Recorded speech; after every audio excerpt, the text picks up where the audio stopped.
Yeah, so just give us 5 seconds, and it's going to be live. Okay, so we're now live. So welcome to Skills and Impact Day, episode 3, with the trustees and the team at Books2Africa. I'm excited to have this conversation because it feels like I'm just talking with my family really, which it kind of is. So welcome everyone. Maybe I'll just allow you to introduce yourselves in a minute, but basically those of you watching online on YouTube, feel free to use the chat, and we're going to pick up I'm watching the chat here. We're going to pick up your questions if you're watching on YouTube, and if you're in the Zoom call, use the chat as well if you have any questions. So introduce yourselves, guys. Starting with whoever, jump in.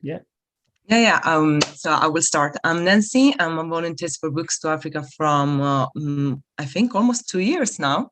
Mm-hmm. And it's amazing to share this experience with two founding trustees and a honorary trustee. We can investigate more the world of Books2Africa, the motivation, the belief in education behind our cause. So if Precious, you want to continue presenting yourself? You're muted, Precious. I think you have to unmute your mic. Sorry, guys. I mute myself because we have the little ones in the background. So. Yes, the kids. So I think it's normal now to have kids and kids running. Yeah. So you might see them. You might see them wait Tonson A. So where I am, by the way. But anyway, So my name is Precious. I'm one of the co-founders and director of education. Yeah. Okay. And Alex.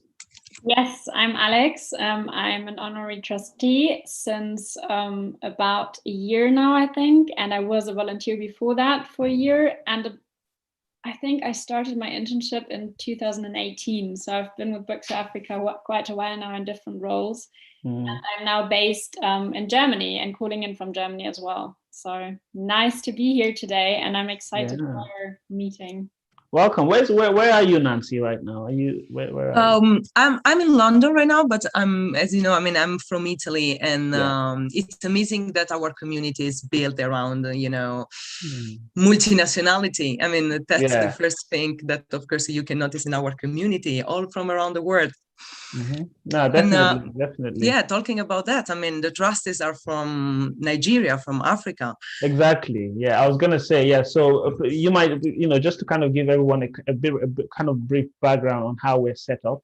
So obviously we've got a board of trustees which is made up of the founders of the charity, and so the founders are myself, Precious, my two brothers Chumang and Gideon, who actually we started this at the University of Kent. We're going to talk about that soon.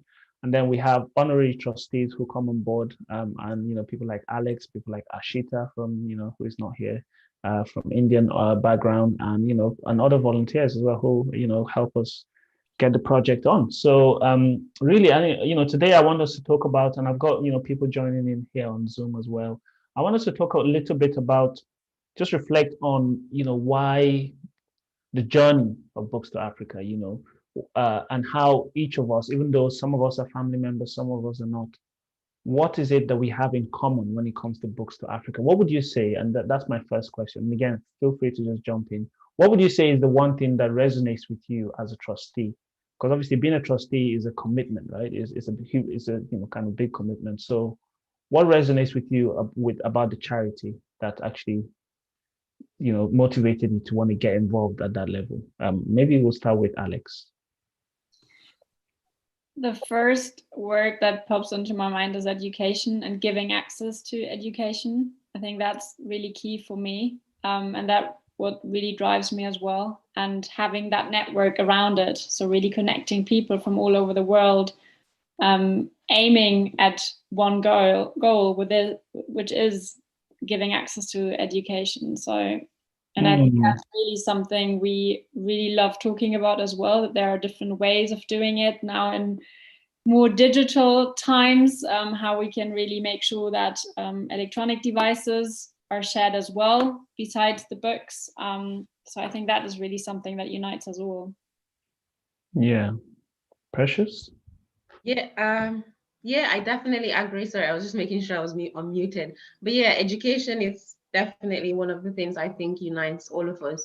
And also, I think personally as well, each and every one of us, we've seen the value of education in our lives and the impact that education has had for all of us. And, you know, giving people the opportunity, basically doing the little we can where we are to make impact, to change generations, basically. So I think that's one of the things that unites all of us, even the volunteers that you meet. That's one of the things, you know, that that resonates with them, and that helps them connect with the vision. Yeah. What would you say, Nancy? Our community is also a source of education. This is what I really like of Books2Africa, because we are committed to any level of education, and in different ways, of course, but it's something all of us is committed to. I mean, as Alex was saying, giving access to education to children in Africa, but all around the world in general, is something that's supposed to be the first priority in any agenda. So we always talk about education, and it's a bit of a cliche almost, education. What does education actually, it's such a huge concept or huge thing, what does it mean to you, when individually, when people say we're trying to help with education or we're trying to improve education, what does education mean to you? Nancy? Oh, okay. Well, for me, education is definitely having knowledge of what is all around you, of the world that surrounds you sometimes. So you have to understand it. And education for me is that kind of knowledge that can give you lenses to read the realities around you. So for me, giving this opportunity to children means to have having a well-educated people in society, means having people that have knowledge about the society they are in and others reality around. So that's what is for me education. And what about our trustees? What they think about? I mean, what is education for you? I think for me, it's really about giving access to information and experience as well. So because I always wonder what really one book to someone who doesn't know how to approach that book would do. So you need people around you who share their experience with those information, to share their experience with about their work. And I think that is really a big part of it. So education for me really means information, experience, and advisors. Having advisors around you can really guide you. So network is so important as well, and not only the books.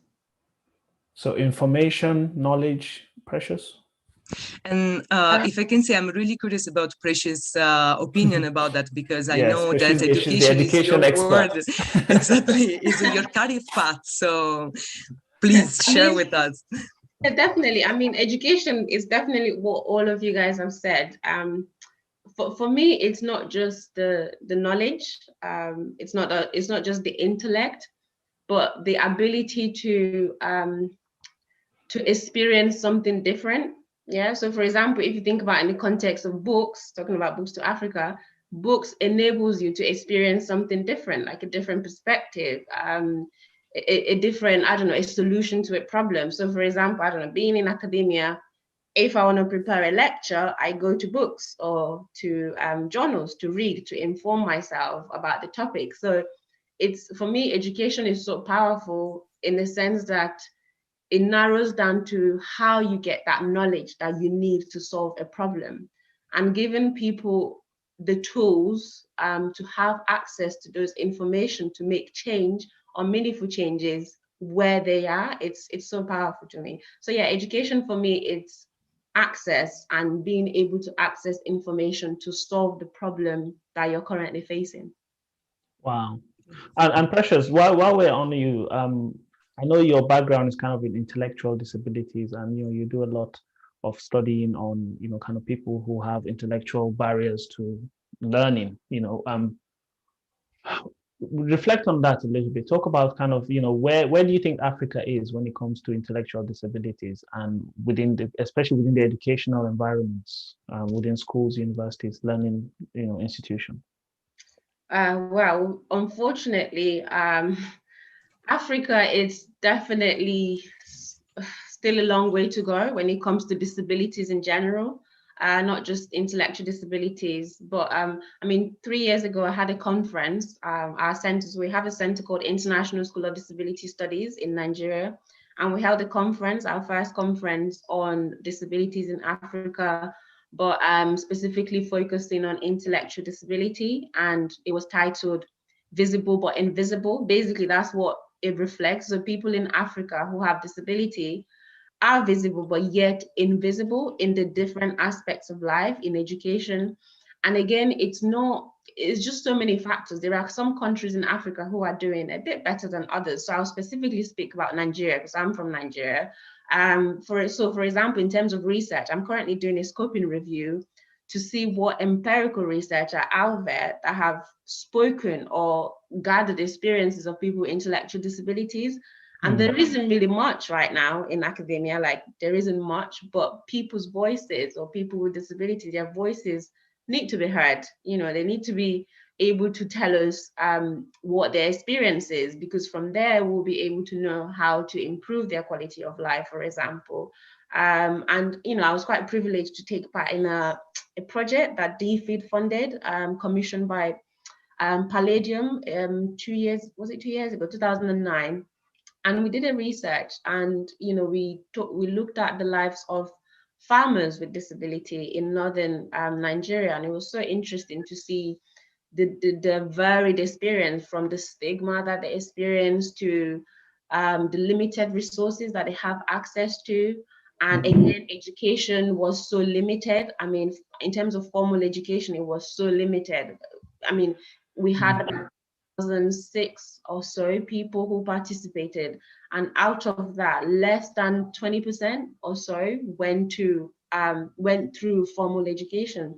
So education to people with disabilities in general is very limited. It's not just people with intellectual disabilities. I think we'll come back to that, but let me just, you mentioned something about kind of formal education. I know all of us, we all went to University of Kent, by the way. Right now, all of us on the screen went to the University of Kent. So shout out to UKC Canterbury and Medway. But basically, in terms of education, formal education and informal education, people who went to kind of, college and university, and, many, I know you guys have done masters, PhDs. Would you say that, how important is it? How important is formal education as opposed to, say, for example, just somebody who didn't go to school or university but just reads a lot of books? Would you say there's any differences there? Does it matter how you get the information and the access and the knowledge? Yes. Okay, yeah. It's all about expand on that. It's all about exchange, really. And I think one point that Precious already mentioned, change of perspective. That's so valuable. And yes, you can get that when you access information that you haven't known about before. But I would say that exchanging with people from other places, from our other backgrounds, having different experiences will give you that benefit even more. Definitely. I definitely agree with Alex. I didn't want to be the first to answer because, I teach at the university, so I didn't want to be like, I'm biased. So yeah, it's good to hear Alex say that. And also just going back to what Alex said at the beginning about, the advice or the guidance, that you get, for example, I mean, you can get that in the context of formal education. So obviously, being a senior lecturer, for example, there are some students that it's all well and good if they go away and they don't come to the university to study formally, but without the guidance that they get, it will be quite hard for them to reach the goal that they need to reach. For example, if it's a goal of, achieving a certain type of academic skill, for example, or gaining access to a certain sector, speaking to people who've already been there, and going through the process of, I don't know, writing a report, for example, which people would need, for example, in my field, social workers or healthcare workers, for example. So yeah, I think that it's quite important to have formal education as well, if you can have that.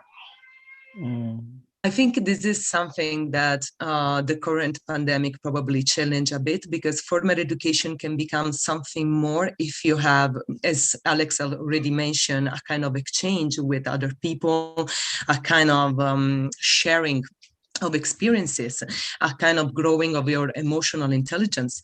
But probably this is something that has been challenging during the pandemic and all these Zoom lessons. Of course, it was amazing that through these devices we could afford education, anywhere in the world, but at the same time, probably we are achieving only formal education, and we should think more about how to achieve the holistic idea of education, even through Zoom and this kind of tools. Yeah, more holistic perspective. Sorry, Alex, were you gonna? Can I just pick up on that, because you said it's a challenge, and I totally agree. And at the same time, I see it as a huge chance as well, because since 1 year, like I'm connecting with so many people around the world, and it doesn't matter anymore where you are. And it doesn't matter if you cannot travel, or if you only have 1 hour a day, because you can always make it work somehow to go and join a meeting, right, online. And sometimes it wouldn't be possible to travel somewhere.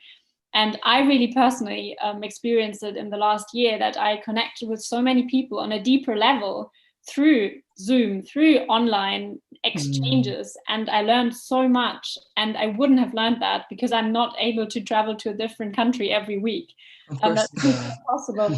And that's what I just really like. That's just something I really wanted to add when I heard you saying it's a challenge. Yes, and it's a huge chance as well. I guess we're talking about intercontinental, international connections. In other words, whether you are reading a book which transports you to another culture and tells you about places you've never been or might never be, and exposes you to a different culture, a different perspective, or whether you're having conversations on Zoom across the world with people who have different perspectives, it's all about that kind of exposure, to a different opinion, to possibilities, isn't it?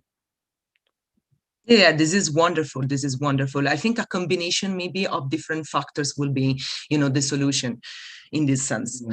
Yeah, let's talk about your professional backgrounds a little bit, because I know, Precious, you've mentioned a little bit about, your kind of academic and, background in intellectual disabilities. Maybe, Alex, can you talk a little bit about your professional background? I know we have some things in common with you, Alex, but yeah, talk about that and talk about the University of Kent a little bit, what you studied there and where you are, what you're doing now. Yes, I'd love to. So basically, I studied peace and conflict studies at the University of Kent and the University of Marburg in Germany. It was a 2 years joint master degree. And I loved my year at Kent. I really did. And that's when I got to know about the charity as well, within the university curriculum, basically. And we had to have an internship, and I was like, okay, how can I really practically experience what we learn on a theoretical basis in peace and conflict studies? It's all about conflict theories and different alternative dispute resolution systems. And then I met Johnson and Precious and the whole charity, and I really loved that, and that guided me through different roles, really. And when I got back to Germany and studied my second master year, I was really looking for more practical insights, and that's when I got to know mediation as an alternative conflict resolution. And that's when I got into it was basically a mediation competition, but mediation and competition are really the opposite of each other. And that's why it was more focused on negotiation. But I had the chance to go to Paris and meet universities from all over the world. And we competed in different commercial cases. And that's when I met my colleague today, and we are now working on mediation and teaching mediation together. And I'm a mediator myself now. I completed my professional mediation training last year. Congratulations. Thank you. And it's really my passion more than my work, because this is how my actual work and Books2Africa and everything connects as well, because I really believe that we should find ways to tell people about conflicts. How can you approach conflicts? How can you see conflicts? How can you differentiate? And education is the basis. I mean, how else would you start a conversation on that? So within my work, we really focus on education as well, basically, because we have mediation trainings in Germany, and due to COVID, we had to change to online training, which opens up. And now we really approach the world to jump in. And it's like our last project is really special, as it kind of tries to have an impact like Books2Africa does, because it's based on a fair price system. And Thompson is a teacher in our program as well, which is really amazing. So we really approach people from all over the world, from different professional backgrounds, to give input to participants from all around the world. And as we want to give access to anyone, we base it on a fair price system. So anyone would only pay according to their purchasing power. So there's not this only one price. In Germany, it's one price, but in Nigeria, for example, that wouldn't fit in the living costs and purchasing power and all of that. So this is really, Before you mentioned something interesting. I'm going to ask Nancy, I'll bring you back in to talk about your professional background. But just talking about mediation, some people are listening, and I mean, this is very important, I feel, because, for team leaders, for supervisors, for people who manage teams or have, people who work with other people, conflict happens, right? Conflict happens. Somebody rubs you the wrong way. Somebody says something in a rude way. Somebody offends you at work, as you go about your daily life. What is the one thing you can, Alex, just talk to someone who maybe is having a difficulty, a situation at work, where there's a potential bubble, a conflict is brewing, and is about to maybe go off, and, things is going to be bad. I mean, what would you advise them? How can you deal with a situation that's kind of escalating at work or in a professional setting? Yes, so I would first of all say that there is not one solution, and that a mediation training is very valuable, not to become a mediator necessarily, but to gain those skills. And by skills, I mean skills in communication, questioning techniques, dividing positions and interests. And that's what I would really tell someone who faces conflicts. Have you thought about the positions and the interests? Are you actually in a dialogue, or do you only think you're talking about the same thing? And what is the difference between positions and interests? Sorry, I know I'm trying to get some free training real quick. A position is something that you state, and the interests are your thoughts behind that, why you state it.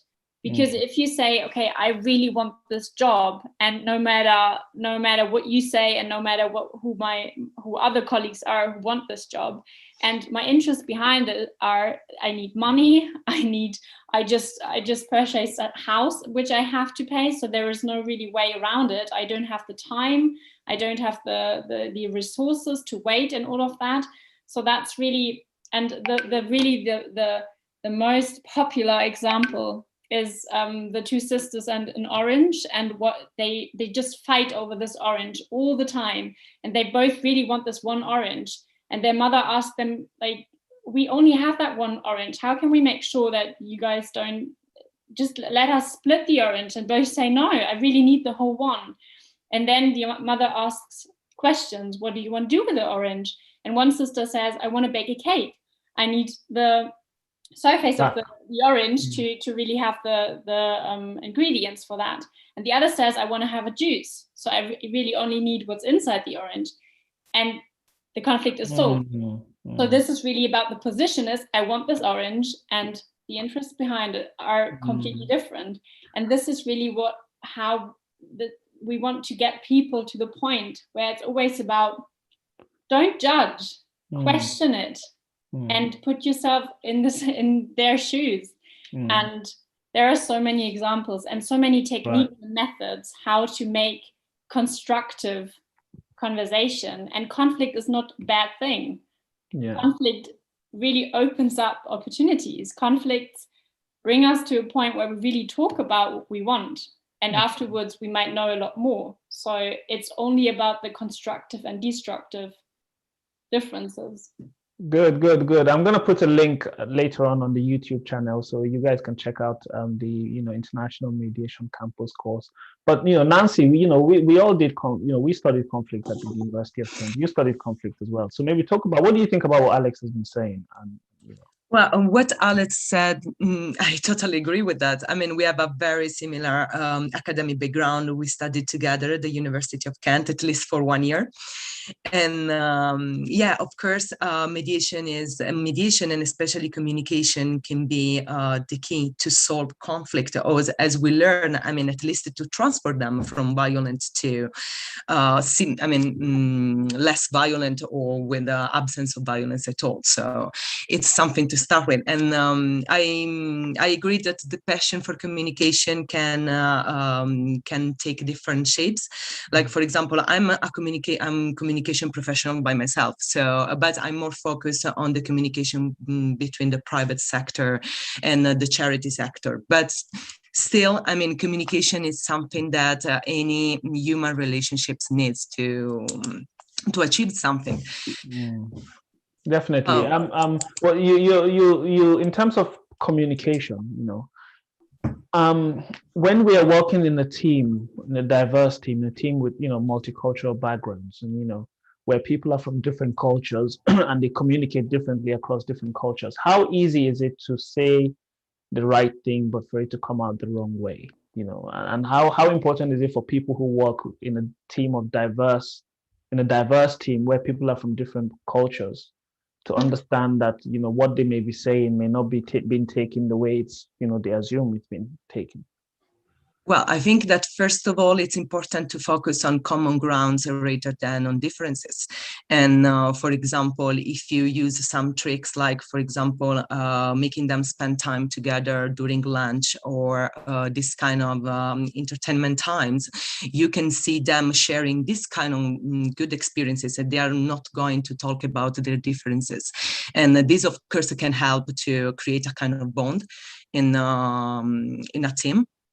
And of course, this depends also on the team supervisor, which kind of strategy he thinks is more proper to the team, depending on how many people are part of this team, their futures, the characteristics. So, but still, I mean, of course, with no communication, it's impossible to achieve any kind of understanding of the people around you. So, yeah, I'm Precious. What would you say? I mean, you obviously, you are a senior lecturer, and you manage teams of colleges and things like that, and courses. What do you want to add quickly to this before we move on and talk about kind of the background of Books2Africa and the journey we've all been on so far? I mean, I'll just kind of go on what you guys have said. Sorry about that.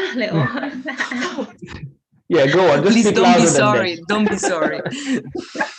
But now I'll say, for me, based on what Alex and Nancy have said, what I'm picking up, or that I see in my role, or even in my daily life, is the important role the mediator plays, and the communication used, or the questioning, like Alex says. I'm not in the conflict field, but I'll try to make it clear. So basically, based on the orange example you gave, it was so key for the mother to be there, because if she wasn't there, the conflict would just be going on, and they wouldn't come to a solution. But the key role the mediator played was so important in solving that conflict. And in the questioning, the questioning she used, or the communication, and what you said about not judging, she came at it looking for a solution rather than taking sides. So yeah, I think it's so important, the role of the mediator, the way we communicate. If I can add something about that, sometimes can happen that in a team, some debates, hot debates start. And if I can share, a personal advice, it's just to try not to make people not fight for the idea, just make them understand that you are fighting an idea and not the person behind it. So this could be also something that can be used in team building strategies. That's quite important. I think, and I mean, obviously, whether we're talking about our board meetings or any board meetings, or whether we're talking about supervisors who are managing their teams, it's important not to take things as a personal attack. Just because your supervisor said you need to work on this, or you need to improve that, or somebody says, actually, I don't think that's a good idea, I think we should try this instead. Suddenly you think, oh, they don't like me, they're trying to bring me down, they're trying to, end my, get me fired. So I think a lot of times we can only learn if we listen, and if we look past the person or the messenger and look at the message, as they say, yeah. Can I just really quickly add, for anyone who's listening and interested in anything we just talked about the last 10 minutes, I would really suggest a book called Getting to Yes by Fisher and Uri. Because that's what we really had at the University of Kent. We really had to read it. We discussed it several times, and it's something where I feel it's pretty practical. So you can really take what you're reading in there and just start using it. So really dividing the person from the positions and what you just said, Nancy, and the interest from the positions and all of that. So that's what I would propose, Tonson, if someone would approach me and say, listen, I have a conflict, what should I do? And if I don't straight away, I would read the book. Getting to yes. Getting to yes. The book. Let me just talk about quickly before we talk about, I know people want to find out a little bit about Books2Africa and the background. But quickly on empathy, there's, I feel like, right, what do you feel about this? But I feel like when I watch the news, social media, it seems like people are no longer empathetic. Nobody is empathetic anymore. Everybody is so, fixed on their position, what they believe, what they think is right. Whether you're talking about whatever, politically, socially, economically, people tend to believe what they believe. And no matter what, even if you give them new information, even if you give them facts, they still don't care. They just want to, it seems opinions are more important than facts these days. What would you say about that? That's why this is so important, what we do. Go on, Alex. Yeah. No, that's why I think it's so important to really learn about that, to learn that, these are positions, so there is more. So if I would ask questions, I would receive more information about their mindset and why they say what they say. I agree with you, Tonson, and that's why we really have to have a different way to approach it. Yeah, definitely. I think empathy, definitely. I think we tend to forget. When you're heated, you guys are the experts in this, but when there's a heated argument, even in personal lives, when you're in an argument, you kind of lose logic, and you lose the logic of empathizing with the person who has done you wrong, in your view. So I think that's what we tend to forget in such situations. So sometimes it's really good to take a step back and, let reason come in before you kind of action whatever you want to action. But empathy is really key in solving problems, I think. And again, obviously, it's the role of the mediator or the communicator to remind people, or to, I don't know, to solicitate or bring back this empathy between two people or more people who are facing issues. But anyway, you guys there. So I guess a supervisor or team leader or leader. Sorry, Nancy. Sorry, we had a bit of a network issue there. But I think, what we're saying is a team leader needs to be a bit of a mediator, needs to, not just see themselves as, somebody who has in a position of power, but somebody who is actually in a position to maintain balance and to, make sure that, things don't go out of hand, I suppose. Yeah.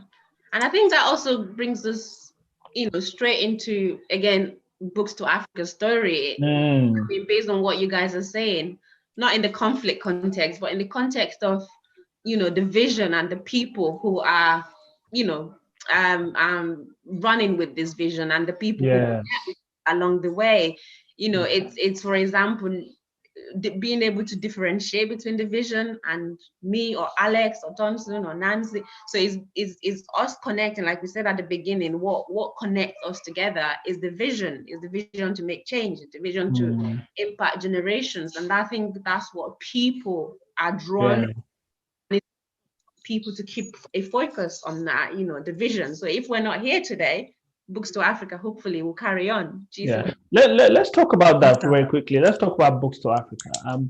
One of the things, Precious, and you know, you were there in the early days, you know, and Truman and others. One of the things that really surprised me when we started Books2Africa, there are two things I would like to say quickly, and then you guys can kind of jump on. The first thing is the importance of within university environments, and you know, this is where I always give credit to Kent and Kent Union, the University of Kent, is a university that allows entrepreneurship to thrive, right? That allows students to create projects. We would not just to think of universities as, you know, places where people just come, pay loads of money so you can teach them stuff and they can go away, you know, go back to their countries or whatever. But, you know, but rather a place where life-changing, world-changing, community-changing projects can be started, right? Because if you want people to come in and learn, then you should expect that when they learn, they put that learning into action, right? So I feel like it's not enough to just say, let's teach, but actually let's create environments which allow people to take that knowledge and apply it to something that can affect, go beyond the university, you know, community. So in our case, when we started Books2Africa, the reason why I said about Kent Union is because they gave us the funding, and you know, it's £50. £50 is what we got from Kent Union when we started the Books2Africa as a student society, and that was probably the most important £50 we ever received, because that £50 we printed flyers with it, we designed the flyers, we got it printed, and we put it all across campus. And that was how people started giving us books. We had a Facebook page and loads of flyers, thanks to Kent Union. And we're able to basically spread the word. And we got a huge amount of support. Many of the lecturers, the professors, people just started giving us books. And, you know, here we are today, right? And that's one thing. So the second thing is this. The second thing very quickly is the fact that people, the first person to support your idea is so important, right? So we have the first £50, but we also have our first donor, the first person who said, this is interesting, I'm going to support that, I'm going to give them books, right? Because when you launch an idea, you don't know if it's going to work. You don't know. You're driven by passion. You're driven by, you know, you want to make change. You know, you're the injustice, the inequality, the lack of books, the suffering of these people, you know, who have to go to schools that have no books and no chairs.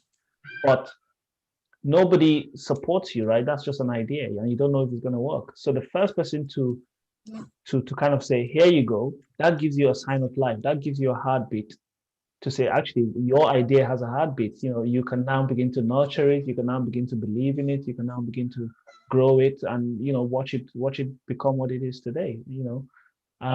So in terms of, from an entrepreneurship standpoint, and from a point of, you know, getting something started, whether it's a charity or it's an organization or business, whatever, right? You have to have first of all, the conviction that what you're trying to do is important enough to get it done. You know, it's not something that you can, you know, you don't want to be on your deathbed and say, you know, I wish I had done this. So you have to try, and you have to go beyond the fear that, oh, what will people say? What if it fails? What if it fails? Is not about you. You know, it failed. The project failed. Doesn't mean you failed. You know, and that's kind of what we've been talking about. Separate yourself from the project. If the project fails, you're still you. You know, it doesn't affect you.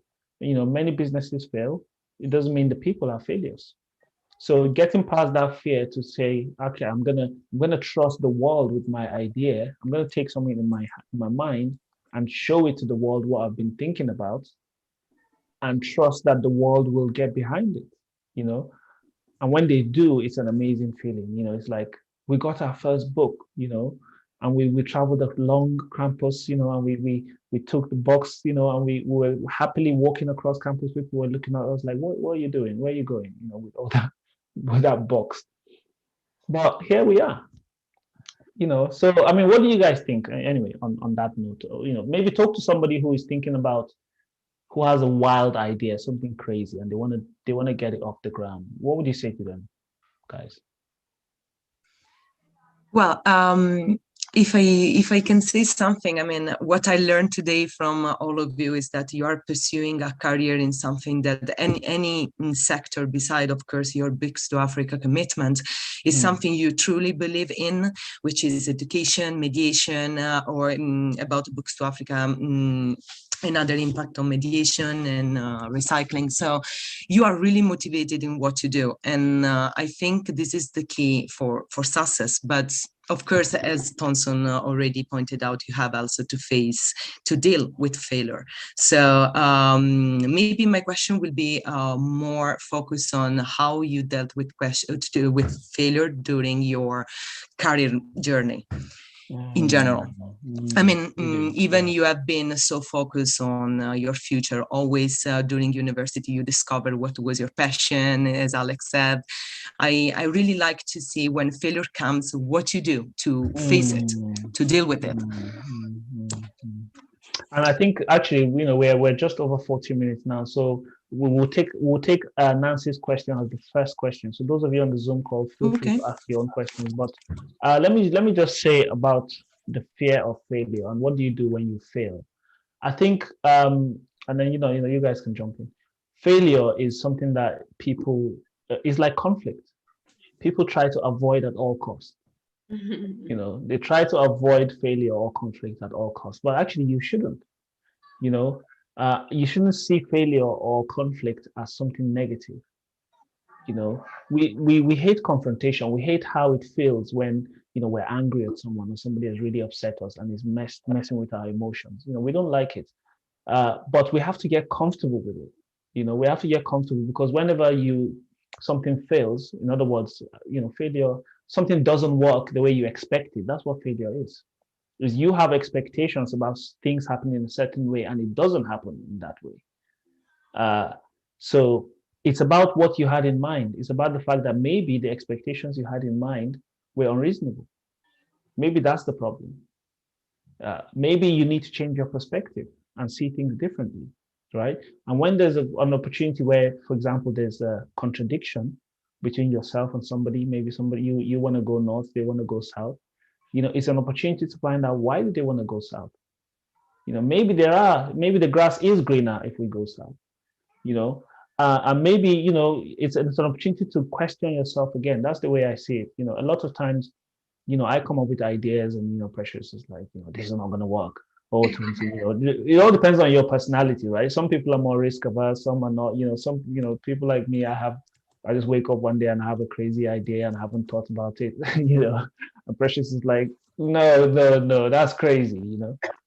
So I think sometimes it's good to have somebody as well to just talk to and kind of run past ideas and realize that you think you've seen it all and you know everything and it's clear as day. This is the jackpot, but actually there might be a big elephant in the room which you haven't considered. Yeah, go on. I think for me, failure, I think the word, the meaning that the word has acquired throughout the years or the history of the English language or whichever language you're using failure in, the meaning we've ascribed to it is what we need to deconstruct, I think, right? In the sense that, I'm just picking up from what you've said in terms of the key here is expectations and perspectives.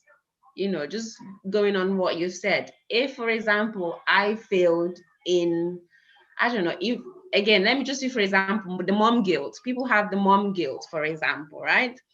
But I think it's to do with your perspective and your expectations of what you were thinking raising a child should be like, by the books. And when you fail to meet that expectation by someone else's expectation and prescription of what being a mom is, then you feel like a failure. But what is your own perspective of being a mom? Or what is your own perspective of being a successful business owner or successful mediator or successful academic or successful communicator? What is it? What sets you apart? So it's just changing the expectation that you had and I don't know, coming to terms with, okay, like you said, Thompson, maybe the South is greener. But again, of course, it's not nice when you fail. You do feel it. You know, we say we should separate ourselves from our visions and all that, but you do feel it. So it's how you manage it. Like you said, it's quite nice to have the network. Is that a partnership, someone that you have, like a partner, husband, whoever, wife, or the network of supporters who support you in dealing with that problem or the failed attempt that you've had, and helping you to stand up again and try again. Because the key is, yeah, you failed at this, but are you going to be brave enough to start something else? Because that something else could be the key to what you're trying to get to. I don't know if it makes sense. Yeah, Alex, you want to add something there? I completely agree to what you guys said, and from my experience, failure always leads you to somewhere else, and that then makes sense as well. So you wouldn't have started it when you didn't fail at your last project. So I think you always take something from it which really helps you in the future. So it's changing perspective. It's not only negative. Yeah, and no failure is wasted. No experience from that failure is wasted, because you can use it for something else. Yeah, I feel also sometimes, you know, let me just add quickly about the whole, you know, about doors and doorways. You know, sometimes we feel like in our lives we're on a journey, right? And you know, we need to pass through. We get to a junction, a T junction, and there's a couple of doors that we need to go through, right? Sometimes we are so persistent that we have to go through a particular door or a particular career or a particular, you know, road. And even though that road is blocked, even though the door is shut, we keep trying to bang it down, and, you know, we keep trying to do everything to get behind it, climb over it, go underneath it. And actually, sometimes a closed door is just a sign to tell you it's not yet time. Look elsewhere, go back and check yourself again, come back later, or something else. So we are so adamant that things have to happen, and they have to happen now. And we are so narcissistic because we think the whole world revolves around us, and it must happen the way I expect it because, you know, I'm in control. And a lot of it has to do with letting go of control, you know, because letting go of your expectations means you have to let go of control. You have to accept that actually maybe what I thought was wrong, maybe I am wrong, maybe actually what I think will happen will not happen. And you have to be okay with that. You know, you have to be okay with the fact that I will just walk through, even though this door is shut, I'm going to walk through the door that is available.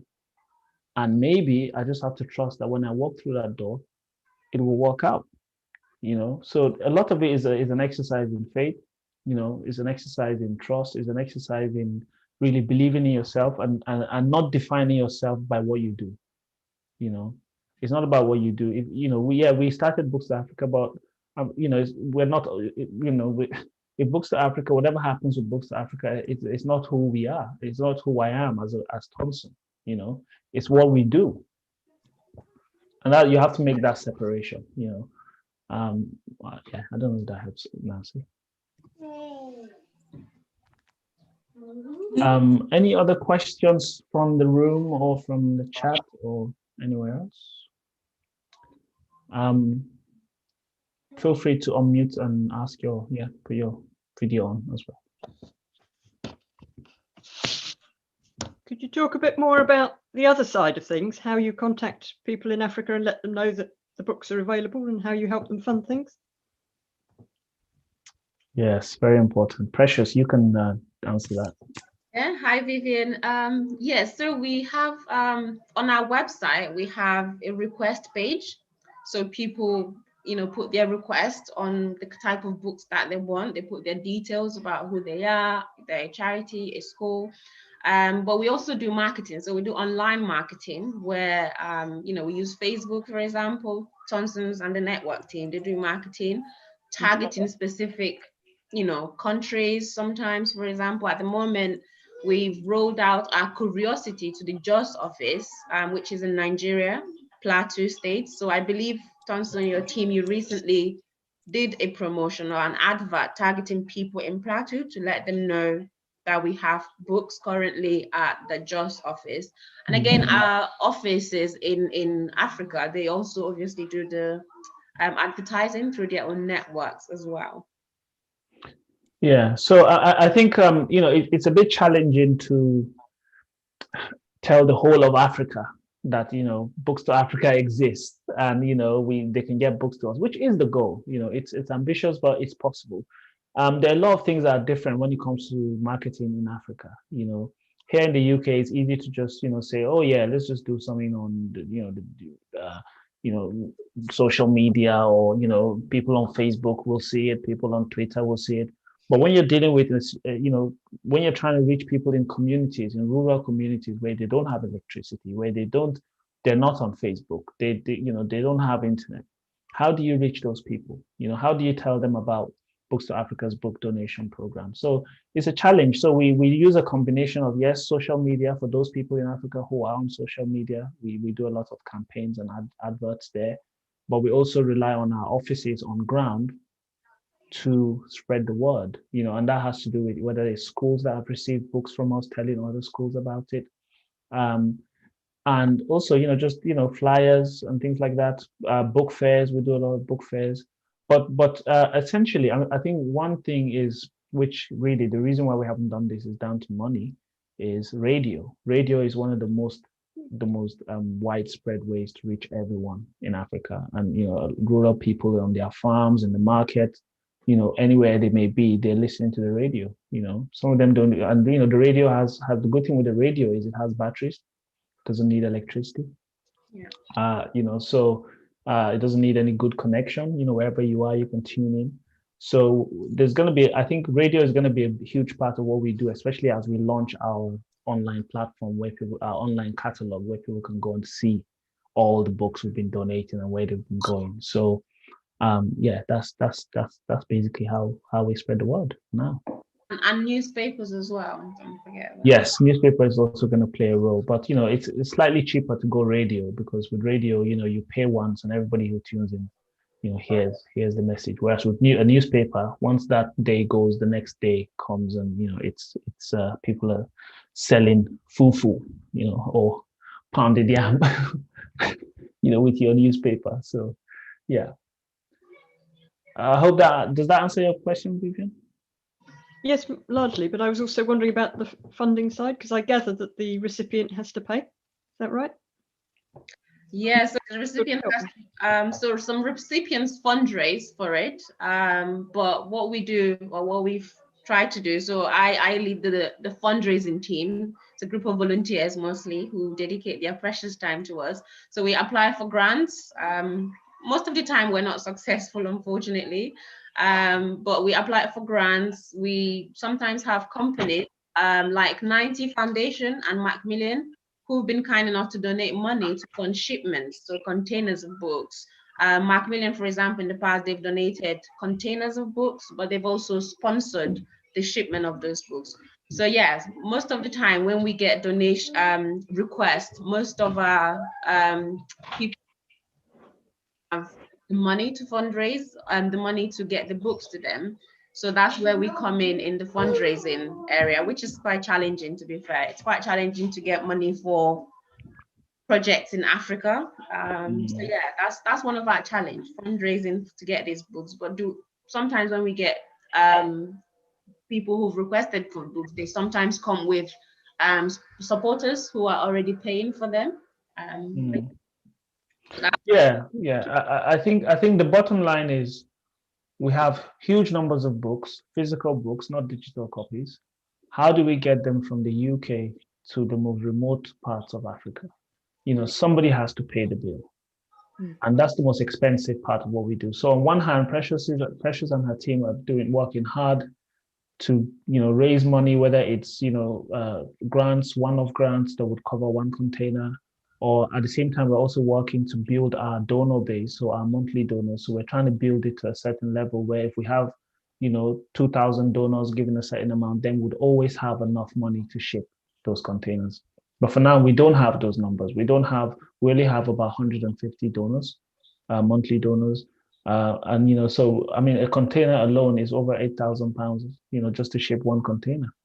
So we have to, we're slowly, and this is what I was saying earlier about trust as well, that as people begin to trust the organization, as people learn more about Books2Africa, we're going to see our donor base hopefully increase, and people, those monthly donors will give us the kind of security we need to ensure that every month we have enough money to ship that container. But until then, we are relying on, if a school comes to us or a university comes to us in Africa and they say, actually, we have a budget to cover the cost of the shipping, then yes, they can pay for their container to go straight away, and they don't have to wait for Precious to raise the money, essentially. So, and which is empowering, by the way, because we find that a lot of times when you give someone something and it doesn't cost them anything, or they didn't play any role at all in, the process of facilitating it, it's almost as if they don't value it. And the value, if you think about it, I mean, the cost of shipping, we're talking about 25p a book, at the worst case scenario, £1 a book, to deliver a book to the remotest part of Africa. So if they can contribute £1 to, 25p to £1 to get that book there, that's also empowering for them, and gives them a sense of ownership of the book, and they look after the book as opposed to, just throwing it aside, But it's a challenge, we're getting there though. And thank you, Vivian. I know you're one of our monthly sponsors, so thank you for your contribution. Very few, I didn't realize. Yes. We're getting there. We only started this charity just 2012 as a student society. It became a registered charity in 2013. And since then, we've been building our operations. We went from a small student society to, an operation in Dover, which was, medium-sized operation in Dover. And then we moved back to Canterbury, which, we now have a warehouse with over 400,000 books, as you know. And so it's scaled up. It's taken us, 10 plus years to just, well, has it been 10 years? It has been. 9 years, yeah. Time flies.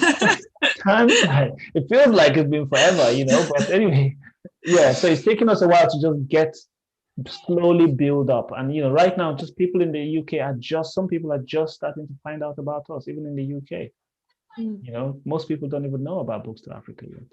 And just to emphasize that, we didn't start on some big grants or some big money. Exactly. Like Thompson was saying at the beginning, we started on a £50 from Kent Youth, and from our own personal budgets, for example. So yeah, it's just, I think sometimes, again, going back to the idea of failure, the fear of failure, we try to be realistic with ourselves and the perspective, in the sense that we didn't start like, most charities who start off with a generous donor giving them, I know of an organization that just recently started with £100,000.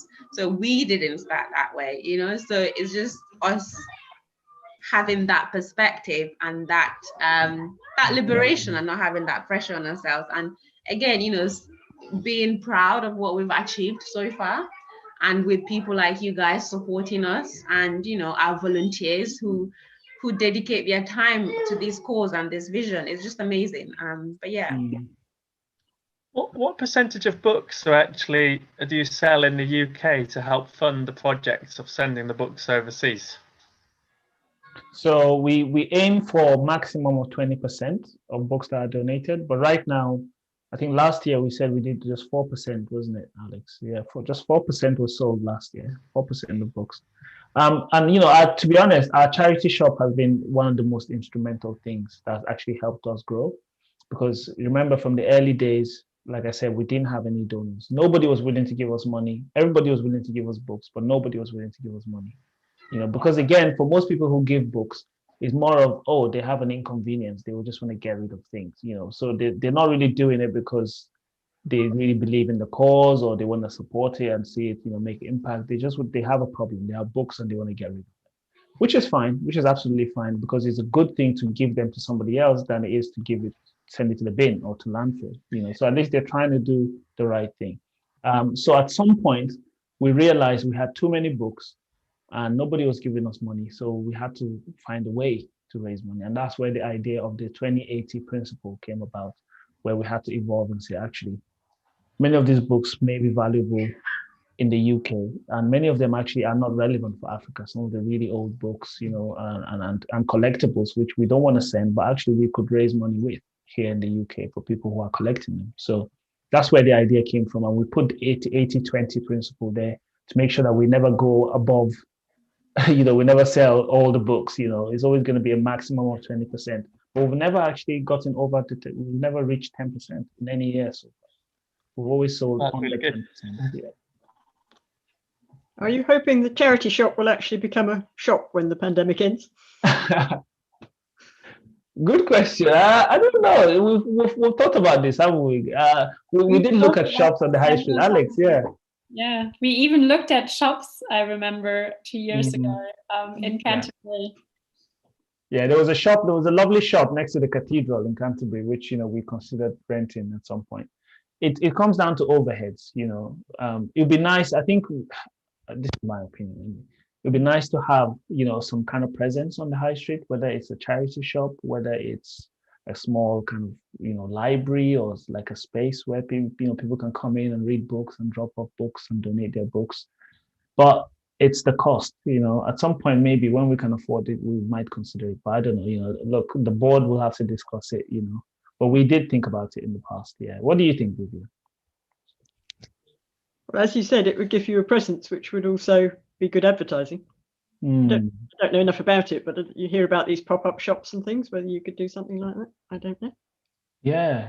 I think, the Oxfam bookshop is doing well in Canterbury. There's a couple of bookshops in Canterbury, on the high street. So we have thought about it, but maybe we'll revisit this topic another time again. Maybe with in conjunction with the university. I don't know if they have space. That's a good idea, actually. That's a good one. Yeah, that's a good idea. Yeah, Vivian, that's a really good idea. I think it's shop definitely is a good way of advertising, and it's something we would consider, obviously, if and when we have the money and budget for that, definitely. But at the moment, we're just relying on, the processing center being shop for now, the space for it for now. So I think one of the fundraising. One of our team members, processing officers, who actually came to one of our fundraising meetings, had the idea of doing a booth fair at the processing center, with the charity shop there, getting people there, and making people aware of the charity shop at the processing center. So we'll start with that, and then if funding comes and money comes for that, we'll definitely something we can explore for sure. Okay, I'm going to have to end the live stream now because it's just been an hour. I'm going to end the live stream. So thanks everyone for watching. And those of you on Zoom, you can stay on and we can carry on talking of, very interesting ideas so far. Thank you for watching, guys, on YouTube. Join us again next time on Skills and Impact Day. We'll have somebody else for you, with another interesting interview. So thank you.